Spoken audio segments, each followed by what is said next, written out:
में तीन चार चीजों का बस पता करना है, पूरी देश का कुंडली निकाल देंगे। प्रति व्यक्ति आय नीचे है, जीडीपी नीचे है, इसका मतलब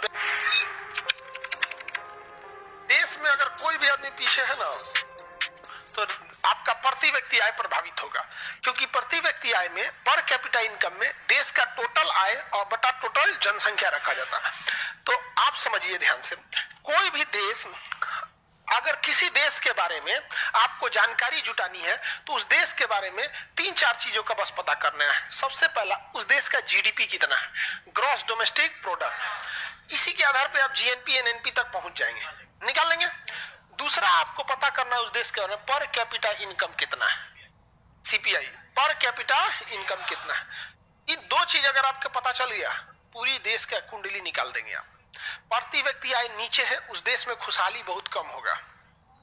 समझ में आ रहा है कि नहीं? जीडीपी नीचे है, इसका मतलब व्यापार का माहौल वहां नहीं है, स्किल्ड लेबर नहीं है, बिजली की व्यवस्था नहीं है, सड़कें अच्छी नहीं है, लॉ एंड ऑर्डर अच्छा नहीं है, इकोसिस्टम अच्छा नहीं है। समझिए, जिस तरह डॉक्टर जांच करता है ना, आप जाइएगा तो थोड़े पूछेगा, ब्लड जांच करेगा और यूरिन जांच करेगा, कुल व्यवस्था निकाल दिया। 90% बीमारी आपका पकड़ लेगा केवल ब्लड और यूरिन जांच करके। बच गया अल्ट्रासाउंड, एक्सरे, तो उसके लिए आप स्टॉक मार्केट देख लीजिए। क्या देख लीजिए? Stock market. जैसे आपका ये सेंसेक्स वगैरह देखते हैं ना, Nifty, Sensex, share market, share market, share market. उस देश का शेयर मार्केट अभी कितना है, समझ में आ गई नहीं क्या?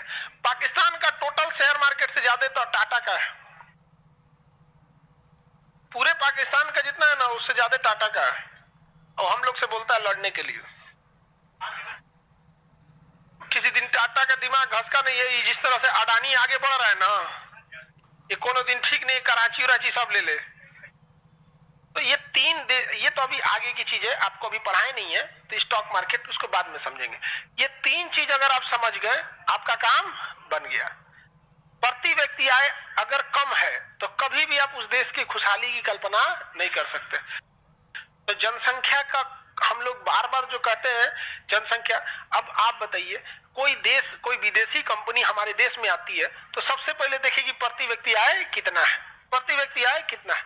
अब भारत में महिलाओं को काम नहीं करने देता था, महिलाओं को काम नहीं करने देता है, तो प्रति व्यक्ति आय प्रभावित हो गई होगा। यहाँ पे देश के प्रति व्यक्ति आय में सुधारने में आप लोग का योगदान बहुत ज्यादा जरूरी है।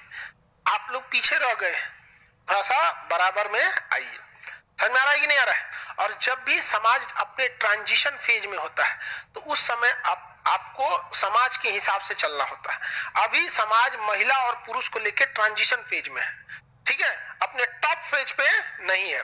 टॉप फेज पे जब पहुंच जाइएगा ना, तब एकदम आप रूल रेगुलेशन के हिसाब से, कई बार आपको समाज के हिसाब से जैसन देश वैसन भेष वाला काम करना पड़ेगा। और आप लोग इस चीज को जितना जल्दी समझ जाइए उतना जल्दी बेटर है। यहाँ पे अब यहाँ पे बताइए, अभी समाज ट्रांजिशन फेज में है और आप जाके समाज में, गांव में जाके भाषण दीजिएगा कि महिला पुरुष में क्या अंतर है, सब बराबर ही है। अच्छा, आप लोग भाषणों देने में खाली कूल ले देके कपड़े पे चलाते हैं, क्या जैसे वो पहनता हमको ही पहनना है। तुमको पता है कि वहीं लेगा का अटकना है तो उसको बाईपास करके खत्म करो ना। नहीं समझ में आया? किसी को दिक्कत समझाना भी ना, क्या जरूरत है आप